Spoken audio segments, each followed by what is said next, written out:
এরপরেই আসি বাঙালির সাংস্কৃতিক জীবনে সব থেকে গুরুত্বপূর্ণ দিন, অর্থাৎ 25শে বৈশাখ, গুরুদেব রবীন্দ্রনাথ ঠাকুরের জন্মদিন।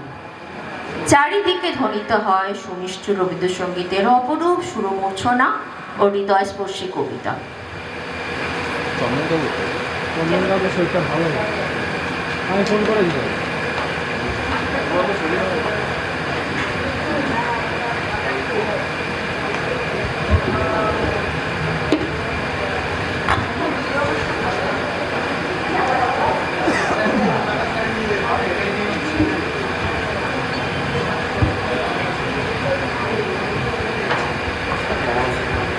কৃষ্ণদা ওই ফ্যানটা স্টেজের দিকে ঘুরিয়ে দাও।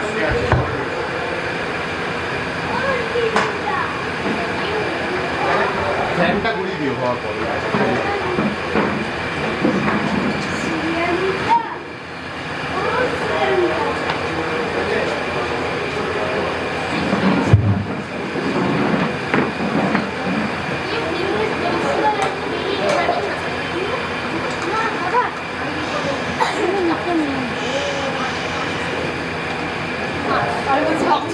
নমস্কার, আমি রবীন্দ্রনাথের রচিত 25শে বৈশাখ কবিতাটি থেকে খানিকটা পড়ব। এটা খুব দীর্ঘ একটি কবিতা, আমি প্রথমটা একটু পড়ব আর শেষটা। রবীন্দ্রনাথ নিজের জন্মদিন উপলক্ষে নিজেই কবিতা লিখেছেন। কবিতাটির নাম 25শে বৈশাখ। 25শে বৈশাখ চলেছে জন্মদিনের ধারাকে বহন করে মৃত্যুদিনের দিকে। সেই চলতি আসনের উপর বসে কোন কারিগর গাঁথছে ছোট ছোট জন্ম মৃত্যুর সীমানায় নানা রবীন্দ্রনাথের একখানা মালা। রথে চড়ে চলেছে কাল, পদাতিক পথিক চলতে চলতে পাত্র তুলে ধরে, পায় কিছু পানীয়। পান সারা হলে পিছিয়ে পড়ে অন্ধকারে, চাকার তলায় ভাঙা পাত্র ধুলায় যায় গুড়িয়ে। তার পিছনে পিছনে নতুন পাত্র নিয়ে যে আসে ছুটে, পায় নতুন রস। একই তার নাম, কিন্তু সে বুঝি আরেকজন। একদিন ছিলেন বালক, কয়েকটি জন্মদিনের ছাদদের মধ্যে সেই যে লোকটার মূর্তি হয়েছিল গড়া, তোমরা তাকে কেউ জানো না। সে সত্য ছিল যাদের জানার মধ্যে, কেউ নেই তারা। সেই বালক না আছে আপন স্বরূপে, না আছে কারো স্মৃতিতে। সে গেছে চলে তার ছোট সংসারটাকে নিয়ে। তার সেদিনকার কান্না হাসির প্রতিধ্বনি আসে না কোনো হাওয়ায়। তার ভাঙা খেলনার টুকরোগুলো দেখিনে ধুলোর পরে। সেদিন জীবনের ছোট গবাক্ষের কাছে সে বসে থাকতো বাইরের দিকে চেয়ে। তার বিশ্ব ছিল সেইটুকু ফাঁকের বেষ্টনীর মধ্যে। তার অবোধ চোখ মেলে চাওয়া থেকে যেত বাগানের পাঁচিলটাতে, সারি সারি নারকেল গাছে। সন্ধেবেলাটা রূপকথার রসে নিবিড়। বিশ্বাস অবিশ্বাসের মাঝখানে বেড়া ছিল না উঁচু। মনটা এদিক থেকে ওদিক ডিঙিয়ে যেত অনায়াসে। প্রদোষের আলো আধারে বস্তুর সঙ্গে ছায়াগুলো ছিল জড়িয়ে, দুই ছিল একই গোত্রে। সে কয়দিনের জন্মদিন একটা দ্বীপ, কিছুকাল ছিল আলোতে, কালো সমুদ্রের তলায় গেছে ডুবে। ভাটার সময় কখনো কখনো দেখা যায় তার পাহাড়ের চূড়া, দেখা যায় প্রবালের রক্তিম তটরেখা। এটা ওনার ছোটবেলাকার কথা উনি লিখেছেন। তারপরে ওনার যৌবন, তারপরে ওনার প্রৌঢ় সময়, এগুলো নিয়ে অনেকটাই লেখা আছে।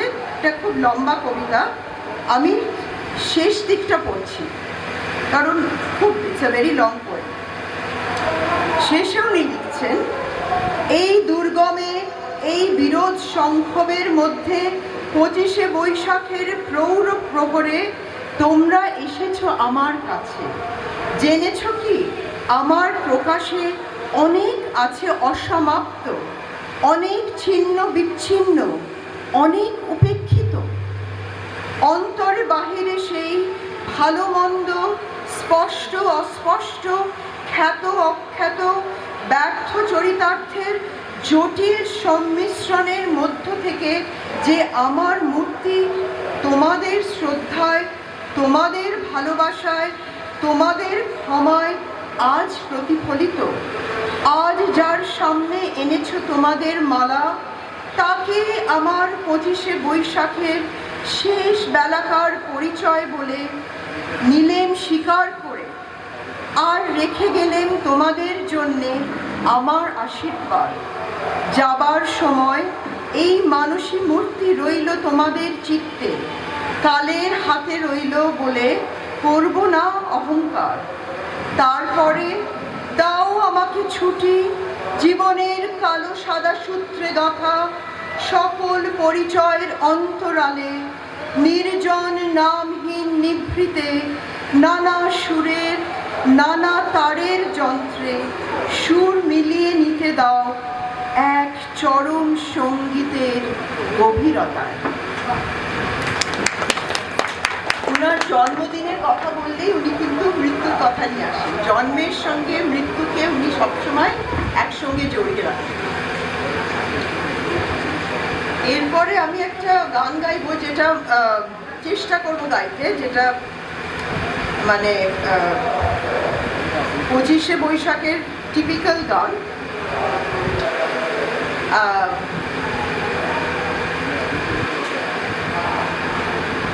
এক মিনিট, গানটা খুঁজে পাচ্ছি না, জাস্ট আ মিনিট, চেষ্টা করবো।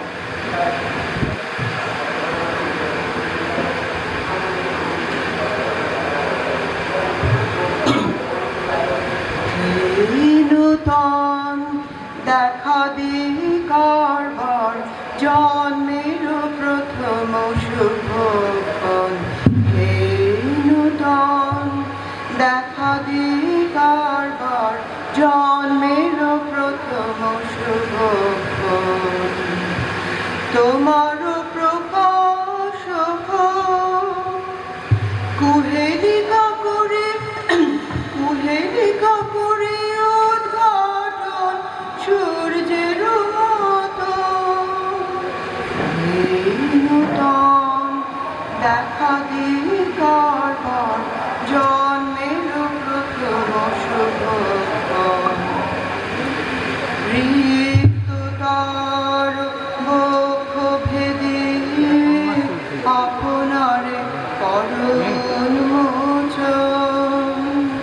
রিক্ত তার বক্ষ ভেদে আপনার করুণ মোচন। ব্যক্ত হোক জীবনের জয়, ব্যক্ত হোক তোমা মাঝে অসীমের চিরবিস্ময়। উদয় দিগন্তে শঙ্খ বাজে, মোর চিত্ত মাঝে চিরনূতনের দিন। 25শে বৈশাখ, হে নূতন, হে নূতন দেখা দিই কারবার, জন্মের প্রথম শুভক্ষণ। হে নূতন। সরি, আমি I couldn't do justice to this song. খুবই সুন্দর গানটা, কিন্তু আমি গাইতে পারলাম না।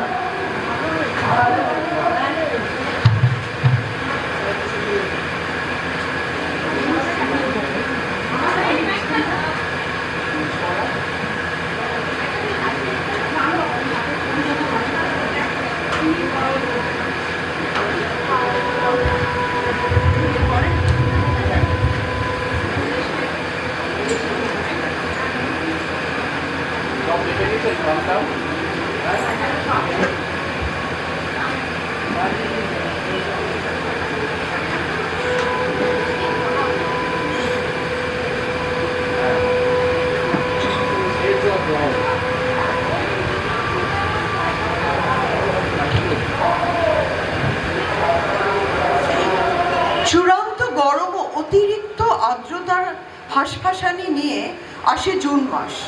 তার সাথে অবশ্য কিছু ভালো লোভনীয় জিনিসও আসছে, যেমন আম, লিচু, কাঁঠাল, আর তার সঙ্গে জামাই ষষ্ঠী। ওই দিনটা হলো সব বাঙালি জামাই আর শাশুড়িদের কাছে খুব স্পেশাল।